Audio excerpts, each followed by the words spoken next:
finding peace in Allah's will.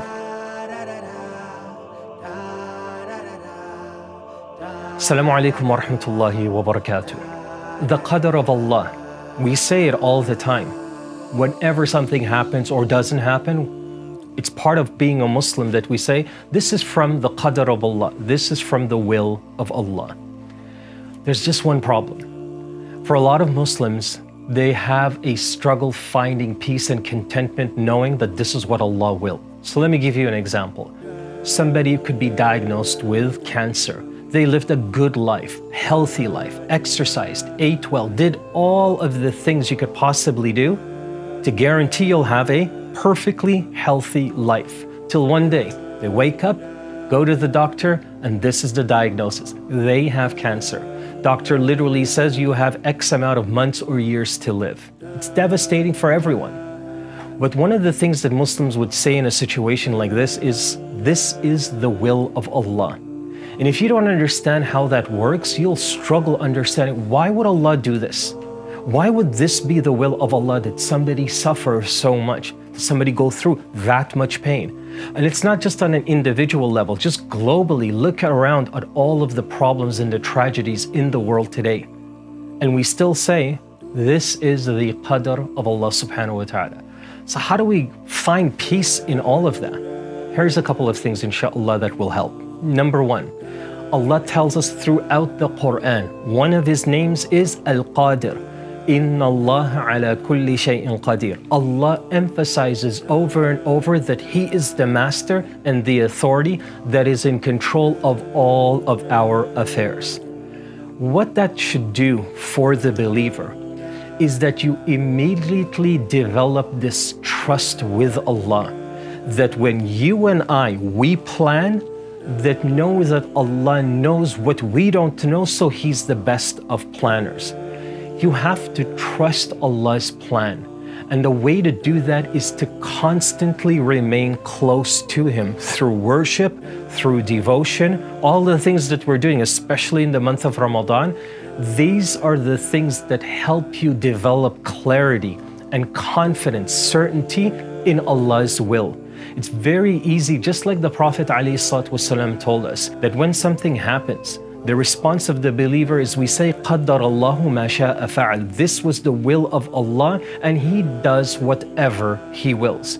For you and I as the believer, you immediately find a sense of comfort knowing that you tried, but Allah knows what is best. Finding peace in that journey is your connection with Allah. 99% of the time, when people struggle with this, it is a sign of weak Iman.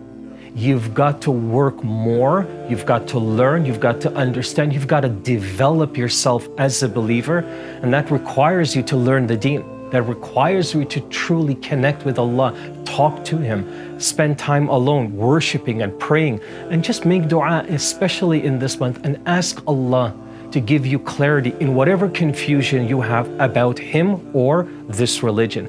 The second thing that would help, inshaAllah ta'ala, is look back in history, brothers and sisters. Go back to Islam. Look back at all the prophets and messengers. Look what they went through. Look at all the pain and struggle they went through, yet their legacy survived till this day. We still talk about them. We still refer to them for lessons. You know, they say that when you understand your history, you're better prepared for the future. So when you go back and you look at Allah subhanahu wa ta'ala's qadr from history, all nations and all people and all the things that have happened in this world, and you see the outcome of that perhaps maybe during that conflict, during those problems, you couldn't see, okay, where is this going? Why are we in war? Why is there a plague? Why is there this problem, that problem? You may not realize at that moment when you're in the midst of it where this is going. But now, since that is in history, that has passed, now we can go back and understand, now I know why Allah subhanahu wa ta'ala put Yusuf alayhi salam in that well and then brought him out. It was to preserve his legacy and to honor him and to teach him to trust him. Now we know why the Prophet ﷺ went through all that pain and struggle, constantly being persecuted in Mecca and Medina. It was so that Allah Azza wa Jal would build empathy in his heart. Anytime somebody came to him and said, Ya Rasulullah, I lost my child. The Prophet ﷺ knows exactly how they feel because he buried all of his children except one, Fatima radiallahu anha. Think about it this way.